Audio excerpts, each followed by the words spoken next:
When the buzzer sounds, wealth management is about a lot more for professional athletes and coaches than just managing your spending and investing. You know, it requires a lot more that people don't think about.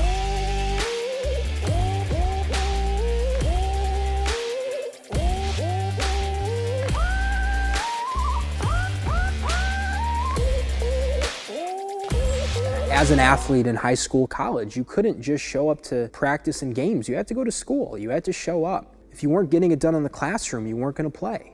From a flexibility and strength standpoint, if you weren't spending time in the weight room, you're going to get hurt. Coaching, you can't just understand the X's and O's. You have to motivate and communicate to your team. You got to know how to recruit. You got to know how to sell kids to get into your program. And there's so many things that the fans don't see, the behind the scenes type work, but they matter. They really matter. And the same concept applies to finance. It can't just be investments. I mean, you can have fine investments, but if you don't have the right insurance, the right legal planning, if you're not getting the right tax advice, branding, making sure your social media's on point, if you're not focused on being around the right people, the circle of influence, you can't hide behind the investments, just like you can't only show up to practice and show up to the games.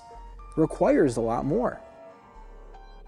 Human nature, we tend to overemphasize what's happened in the recent past, but don't fully appreciate how quickly things change. I mean, 2020 as a year's some example of that. The game of basketball was always changing.